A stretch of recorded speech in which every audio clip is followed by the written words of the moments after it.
ብዙ ምዕመናን ከሃይማኖት የሚወጡበት ምክንያት በሽታ ሁሉ የግድ መዳን አለበት ብለው ከማሰብ በምህረቱ የምንድን ከሆነ እኛ ስራ ያስፈልገንም ብንሰራም የኛ ስራ ቁም ነገር የለውም ማረን ነው የምንለው።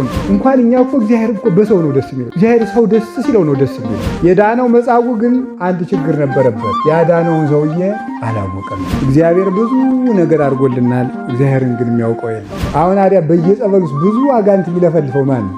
ሴቱ። ለምን? ስለሚቀኑ። ሰዎች ጸበል እየተጠመቁ ለምን አይድኑም ካላችሁ ሐሜቱን እስኪያስተካክሉ። ሰይጣን ከጥንት ጀምሮ ምንድነው ይላል ጌታ? ነፍሰ ገዳይ ነው ይላል። ከዛ ምን ይጨምርበታል? ደም አፍሳሽ ነው ይላል አይደለም? ሰው እንዲስተካከል የሚያደርጉት ነገሮች አሉ። ምኖች ናቸው? ጓደኛ አንድ መካሪ ነው። እድሜ አንድ መካሪ ነው። ንስሐ አባት አንድ መካሪ ነው። ከዚያስ መጽሐፍ አንድ መካሪ ነው። ኢዮብ እንደምን አደርክ? እግዚአብሔር ይመስገን። ሀብትህን ነስቶብህ አድሮ ታመሰግነዋለህ ደግሞ ከብቶችን የፈጠርኳቸው እንዴ። ሰይጣን እስከ መጨረሻው ድረስ አለን ያልነውን ሁሉ እስክናጣ ድረስ ይከተለናል። ሞኛቱ ሁሉን እስከምናጣ ማለት ነው። ለምሳሌ የማይድን ሰው ሲኖር ከጴንጤ ብትወስዱት እኮ ይድናል። ኦርቶዶክስ ለምን የማታድነው? በቃ ትክክል ስላልሆነች ነው።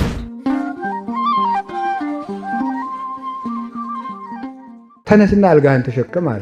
ተነሳና ተሸከም። የ38 ዓመት የተሸከመውን አልጋ መልሶ የሚሸከምበት ጉልበት ሰጠ። ያለ ምግብ ማለት ነው። ያለ ምግብ የተኛበትን አልጋ የሚችል ኃይል ክርስቶስ አስታጠቀው። ያንን ተሸክሞ እንዲያውም መምሬስ ድሮ ሲተረጉሙ ብረቱ አልጋው የብረት ነበር። ለምንድነው አልጋህን ተሸከም ያለው? አንደኛ ክርስቶስ አልጋይቱ የብረት ናት፣ ደግሞ ጥሩ አልጋ ናት። መድኃኒት አዋቂ ሰው ቢሆን ኑሮ የምትከፍለው ከሌለ ቢያንስ አልጋህን ክፈለኝ ይላል። ክርስቶስ ግን በነፃ በምህረቱ ነው ይሄዳል። በምህረቱ የምንድን ከሆነ እኛ ስራ ያስፈልገንም ብንሰራም የኛ ስራ ቁም ነገር የለውም ማረን ነው የምንለው እንጂ ተጎለት ማለት አይደለም። ስለዚህ በምህረቱ ምንም ያለ ስጦታ የማረንና ያሳተፈና አምላክ ስለሆነ ነው ያን ለማጠየቅ።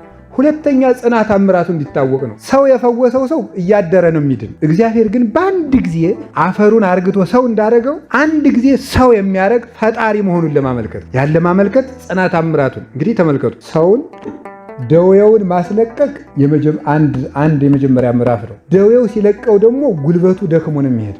ጉልበቱን ምግብ መግቦ ኃይል መመለስ ሌላ ሁለተኛ ምዕራፍ አይደለም ነው። ከዚያ በኋላ ጉልበቱ የሚመለስ ወይ 2 ሳምንት ወይ 3 ሳምንት አብልተን ነው። መዳን አንድ ነገር ነው። ኃይል ደግሞ መጨመር ሌላ ነገር ነው። ይህ አምላክ ለሆነ ለክርስቶስ ብቻ የተቻለ ነው።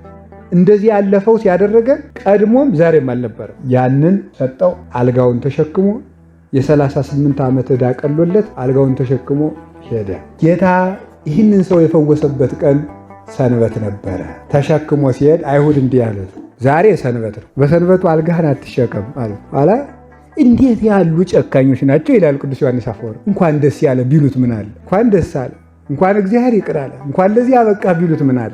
ሰውየው እየሞተ ለሕግ ይጨነቃሉ። ሰውየው 30 ዓመት ሙሉ እየማቀቀ ማለት ነው። ስርዓት ሕግ ነው ቆም። ሰውየው ሞተ። ሰው እኮ ክቡር ነው እናንተ። ሰው ይበልጣል ሆነ አይበልጥም? ይበልጣል። እንኳን ደስ ያለ እናት፣ እንኳን ለዚህ አበቃ ይባላል እንጂ አልጋህን ተሸከም አይ እግዚአብሔር ቸርነቱ ይባላል እንጂ ተው፣ ይሄ ስርዓት ሕግ ተላልፋል፣ ይሄ ነውር ነው፣ እግዚአብሔር ይቀየማል ይባላል። ሰው ይዳን እንጂ እናንተ። ሰው እኮ ነው ትልቅ ነገር። ሰው ሲማቅ አራያ እግዚአብሔር አመድ ለብሶ ትቢያ ተንተርሶ ሲማቅ ከማየት በላይ ምን ሸክማል? ይህስ ደስ ሲለው ከማየት በላይ እንኳን እኛ እኮ እግዚአብሔር እኮ በሰው ነው ደስ የሚለው። እግዚአብሔር ሰው ደስ ሲለው ነው ደስ የሚለው። ሰው እንዲያዝን ይፈለጋል። ኖር ሕግ የተሰራ ለሰው ነው። ኋላ ደግሞ ተመልከቱ። እሱ በአንድ ጥያቄ መልስላቸው። ያዳነኝ ሰውዬ ተሸከም ብሎኛል። መለስ። አሁን ተመልከቱ። ማሆን የነበረበት ብሎሃል፣ እሰይ እንኳን ምሕረት ሰጠ፣ እንኳን አዘዘ ነው ልቦ መለስ። ቀጥታ ክሱን ነው የቀጠሉት አለ ቅዱስ ዮሐንስ አፈወርቅ ነው እንደሚለው። ክሱን ቀጠለው ሚናል አልጋህን ተሸከም ያለ ሰውዬ ማን ይባላል? ደግሞ ያሊከሱ ነው ቀየገኛ ነገር መክሰስ ነው ስራችን፣ እየዞርን መክሰስ። ማን ይባላል ሰውዬው አለ። የዳነው መጻጉዕ ግን አንድ ችግር ነበረበት። ያዳነውን ሰውዬ አላወቀም ነበር። ውለታውን አያውቅም። ውለታውን የረሳ ነው። ይሄ ጌታችን መድኃኒታችን ኢየሱስ ክርስቶስ በዚያ ባሉት ሰዎች መካከል ተሰውሮ ነበርና እንዴት ጠብ ለማብረድ ይላሉ ሊቃውንት። በሱ ምክንያት ጠብ እንዳይመጣ እንዴት ቅናት ለማጥፋት ዘወር ብሎ ነበር። የክርክር ምክንያት ላለመሆን ማለት ቅናት ማጥፋት ዘወር ብሎ ስለነበረ ተሰውሯል። እግዚአብሔር ብዙ ነገር አድርጎልናል። እግዚአብሔርን ግን የሚያውቀው የለም፣ የሚያውቅለት የለም። ውለታው ያስቀረብንን እንጂ የሰጠንን የሚቆጠር የለም። ኋላ ምን አረገ? በበነጋው ጌታ ደግሞ አገኘው። በል እንግዲህ ድናል፣ ከዚህ የባሰ በሽታ እንዳያገኝ ደግመህ አትበድል አለው። ደግመህ አትበድል በሚለው ሐሳብ ይሄ ሰውዬ መጀመሪያ የታመመ በድሎ ነው ይላሉ ሊቃውንቱ ማለት ነው። ደግመህ አትበድል ያለው ለካ መጀመሪያ የታመመ በኃጢአቱ ነበር ማለት። ስለዚህ አባቶቻችን 4 አይነት ደዌ አለ ብለው ያመጣሉ። የንጽህና ደዌ፣ የዋጋ ደዌ፣ የመቅሰፍት ደዌ፣ ደዌ ዘመቅሰፍት፣ የሳኦል ደዌ የመቅሰፍት ደዌ ይባላል። የሳኦል ደዌ በቅናት የመጣበት ደዌ ነው። የቀና ሲያስቸግር እግዚአብሔር ጋኔን አደረም። ለምን? በዳዊት ይቀና ስለነበረ። ሰይጣንን የሚሰባቸው ምንድን ዋናው አጋንንት ይሁን በየጸበሉ መከራውን የሚማቀቅ አጋንንት የሚያስለፈልፈው ሰው አጋንንቱ የመጣበት ዋናው ምክንያት ቅናቱ። አንዱ ቅናት ነው። አንዱ ጸሎት ማቋረጥ ነው። አንዱ ጌጥ ማብዛት ነው። ጌጥ ማብዛት ሰይጣን ይሰባል። አንዱ ደግሞ ቅናት ነው። የሚቀና ሰው የዲያብሎስ የመጀመሪያ በሽታው ቅናት ነው። ሰው ቢቀና በፈጣሪው ይቀና፣ በፈጣሪው የቀና ነው እሱ። ደግሞ ኋላ ደግሞ በአዳም ቀን ነው። ደግሞ ኋላ በእመቤታችን ቀን ነው። አይሆንለት ነገር እንግዲህ እመቤታችን ንጹሕ ሆናለችና እንግዲህ እሱ መልሶ ሌላ ያረጋት ብሽቅ ይለዋል። ድንግል ማርያም ስትነሳ ለምን እኔ ረክሼ እንዴት እሷ ንጹሕ ትሆናለች ነው። ደግሞስ እኔ ያሳሳትኳት የሔዋን ልጅ እንዴት ንጹሕ ትሆናለች ብሎ በትዕቢቱ ይቀናባታል። እና እመቤታችን ሁልጊዜ የሚጣላት ስለምትበልጠው ነው። እና ቅናት ጋኔን ያመጣል፣ ያሰፍራል። ቅናት ደግሞ በቄስና በሴት ነው የሚጸና ታውቃላችሁ አይደል? ቅናቱ አይጣል፣ ምንም ማለቂያ የለም። አሁን አዲያ በየጸበሉስ ብዙ አጋንንት የሚለፈልፈው ማን ነው? ሴቱ። ለምን? ስለሚቀኑ። ቄሱን እንግዲህ የማያስለፈልፈው እግዚአብሔር ቸር ሆኖ ህዝቡ ተስፋ እንዳይቆርጥ ቄሱ ሁሉ አለፈለፈማ ቤተክርስቲያን ማን ይመጣል? የማያድርበት እኮ ለዚያ ነው እንጂ ቄሱም መናጤ ነው ሲቀና። እኔም ቄስ አይደለም ተሰብስቦ ማለት ነው። አሁን አንዱን ካህን ሄዶ ባገሌ እንደው ደህና ናቸው እንደው ጸሎት ያድርጉልላቸው ጥሩ ናቸው፣ ግን እንደው አንዳንድ ጊዜ እንትን ይላል ይጨምርበታል ማለት ግን ይጨምርበታል። ሴቱም እንደዚያ ነው። እገሊትን እገሌ ሊያገባት ነበር እንዴት ታያለሽ አንቺ አላት። ጥሩ ናት፣ ግን እንደው ብዙም ዙረት ታበዛለች ትጨምርበታለች። ስለዚህ ሴትና ቄስ ቅናት አያጠውም። ምን በቃ በምኑ ሲቀና በእንትኑ ሲቀና አይጣ ላይ ድረስ ነው። ብቻ ምን አዘራዘረኝ እና ሴቱ መቅናት ማቆም አለባቸው። ይሄ ቅናት ነውር ነው መምለክ ፍጹም። ማርያም መግደላዊት ከነበሩባት አጋንንት አንዱ የቅናት ጋኔን ነው። ስለዚህ ይሄንን የሚያመጣው ያስቀስፋል። አጋንንት መጥተው እንዲሰፍሩ እግዚአብሔር የሚቀና ሰው እንደገና ደግሞ የሐሜት ሰይጣን የነበረባት ማርያም መግደላዊት የሚያማ ሰው ላይ ይሰፍራል ሰይጣን። እንደገና የጌጥ ሰይጣን ጌጥ ይወዳል ሰይጣን። ጌጥ ስለሚወድ በዚህ አሁን እኮ እንዳይሰሙ እንዳልነግሯቸው እዚህ በከተማ ያሉት እኮ አፍንጫቸው ላይ ጉጥ ቀለበት፣ እዚህ ቀለበት ደግሞ ከንፈራቸው ላይ ቀለበት ጉትቻ ጋኔን እኮ ነው የሰፈረባቸው። ማምላክ ቢያብዱ ምጨነቀ ገዳሜን መጭስ መጥተው አያንጠልጥለው አይወስዱ እዚያ ከተማው ቢያብዱ ቢቆጡ ነው የሚጨነቅ። ይህ ጋኔን በዚህ የሚዘረዝረው ሁሉ ጋኔን የናፋቸውን ቆይ የሚያስደርጋቸው ጋኔን እኮ ሌላ እንግዲያስ ምን ሆነ? መንፈስ ቅዱስ ይሄ ሁሉ ጋኔን ነው የሚስበው። ስለዚህ ጌጥ ማብዛት አጋንንትን ያሰድራል። መንፈሰ ቅናት፣ መንፈሰ ትውዝዝ፣ መንፈሰ ሐሜት፣ ቁጣ፣ መንፈሰ ጽፈት ከሚሳደብ ሰው ላይ ሰይጣን የመቅሰፍት እግዚአብሔር የመቅሰፍት ጋኔን እንዲያድርበት ያደርጋል። አንገቱን እየነቀነቀ የሚሳደብ ሰው እኮ አለ። እነግርሃለሁ እያለ የሚሄድ በስመ አብ ወወልድ ወመንፈስ ቅዱስ አሐዱ አምላክ። ቁጣን ተዋት ብሏል ቅዱስ ዳዊት። ተው ቁጣን ተው። እንደዚህ ስድብ ነውር ነው። ሰውን መሳደብ እንደው አንተ ሰው ሌላው ይቅርና ቅዱስ ዮሐንስ አፈወርቅ ተግሳጽ አንድ ላይ ሲናገር ሌላው ቢቀር እገሌ ክፉ ነው ብለህ ምን ታተርፋለህ? ደግ ነው ማለት ቢቀርልህ። ስለዚህ ስድብ አጋንንትን ያሰድራል። እንደዚህ ሁሉ ያሉ መንፈሰ ዝሙት ይሄ ሁሉ አጋንንት እንዲያድሩብን ያደርጋል። ይህ አንዱ በሽታ ነው። ሰው ምን ማድረግ አለባት? ሰዎች ጸበል እየተጠመቁ ለምን አይድኑም ካላችሁ ሐሜቱን እስኪያስተካክሉ እስኪስተካከል ሰውነታቸው እስኪገሰጽ ድረስ እግዚአብሔር ዝም ይል እንዲማሩ ረዴት እንዲያገኙ ይሄ ቁጣቸው እስኪለቅ ዝሙቱ እስኪለቅ ምኑ እስኪለቅ ተው ሲባል አይሰማ ሰው ወይ ምንም አላመመው እኮ አይሰማ። አሁን እኮ ይሄ ምዕመኑ ወይ ሲቸግረው ወይ ሚስቱ ጋር ሲጣላ ነው ቤተክርስቲያን የሚመጣ አይመጣም። ወይ ሲቸግረው ወይ ገንዘቡን መንግስት ካወረሰበት ወይ ቤቱን መዘጋጃ ካፈረሰበት በዚያ በጸሎት አስቢ ብሎ ገዳም ይመጣ ወይ ቤተክርስቲያን ቢነገር የሚሰማ የለም። እና ደግሞ ሌላ ሰይጣን ከጥንት ጀምሮ ምንድን ነው ይላል ጌታ? ነፍሰ ገዳይ ነው ይላል። ከዛ ምን ይጨምርበታል? ደም አፍሳሽ ነው ይላል አይደለ እንዴ? እሺ ታዲያ ምን ማድረግ ይገባዋል? ሰው ሴቶች በልማደ አንስት ጊዜ በጸሎት መጠንከር ይገባል ማለት ነው። በዚህ ምክንያትም ሊቆራኝ ስለሚችል ጠንክሮ መጸለይ፣ ሴቶች በአራስነት ጊዜያቸው በልማድ ጊዜያቸው ጠንክሮ መጸለይ ያስፈልጋል። በዚህ ይቆራኛል። እንኳን የሰው ህርስ የሰው ፈሳሽ የወንዝ ፈሳሽ ፈልጎ ያድራል ሰይጣን። ስለዚህ ከዚህ የተሳምናሪያ በዚያ ጊዜ መበርታት እንዲህ ስትሆኑ ጸሎት አቋርጡ፣ እንዲህ ስትሆኑ ጸሎት አቋርጡ መጽሐፍ የሚባል ነገር የለም። ጠንክሮ መጸለይ ነው። ይሄ አጋንንት እንዲመጡ ያደርጋቸዋል። ደዌ ዘምን ነው ደግሞ አንድ ወገን ነው ይላሉ አባቶቻችን። ደዌ ዘኃጢአት የመጻጉ ነው። ደዌ ዘኃጢአት የመጻጉ ነው። ደዌ ዘመቅሰፍት ነው። ይሄ በቅናት በዚህ የሚመጣ ደዌ ዘኃጢአት የሚባለው ኃጢአት እየሰራ ኃጢአቱን አልተው ያለ ሰው ነው የሚሰጠው። ደግሞ አልተው ያለ ሰው እየደጋገመ ለሚሰራ ሰው እግዚአብሔር ይሰጠዋል። እየደጋገመ ለሚሰራ ሰው ኃጢአቱን እንዲተው ይሰጠዋል። ለመጻጉ አይነት ሰዎች ምክንያቱም ሰው እንዲስተካከል የሚያደርጉት ነገሮች አሉ። ምኖች ናቸው? ጓደኛ አንድ መካሪ ነው። ዕድሜ አንድ መካሪ ነው። ንስሐ አባት አንድ መካሪ ነው። ከዚያስ መጽሐፍ አንድ መካሪ ነው። ከዚያስ መምህር አንድ መካሪ ነው። ከዚያስ እናት አባት አንድ መካሪ ነው። ከዚያስ ገንዘብ አንድ መካሪ ነው። ገንዘቡ ሲጠፋ እግዚአብሔር እያስጠነቀቀው ነው። ይህን ሰው ወገን አንድ መካሪ ነው። በሌላ ሰው ላይ የሚመጣ መከራ አንድ መካሪ ነው። በዚህ ሁሉ ካልተመለሰ በሰውነቱ ላይ ይመጣል። እግዚአብሔር መቅሰፍት የሚያመጣ ሰውን የሚያስተምረው ለዚህ ነው። መጀመሪያ ገንዘቡን ያጠፋበታል። ቀጥሎ በልጁ ላይ ትንሽ ሕመም አምጥቶ ያስደነግጠዋል። ልጁን ግን ይምረዋል። ቀጥሎ ዛሬያ በዚህ ሁሉ ካልተመለሰ ራሱን ይዘዋል እግዚአብሔር ማለት እንዲህ የሁሉ መጥሪያ ነው። እባካችሁ ተመለሱ ነው። በትምህርት ካልተመለሳችሁ በደዌ የተመለሱ ብሎ ይሄ ዘኃጢአት የሚሰጥ እንደገና ደግሞ የምን ደዌ ያለ? የንጽህና ደዌ ያለ። የንጽህና ደዌ የሚባለው የጢሞቴዎስ አይነት ነው። የጢሞቴዎስ አይነት የንጽህና ደዌ ማለት የንጽህና መጠበቂያ ደዌ ማለት ነው። የንጽህና መጠበቂያ ደዌ ማለት ምን ማለት ነው?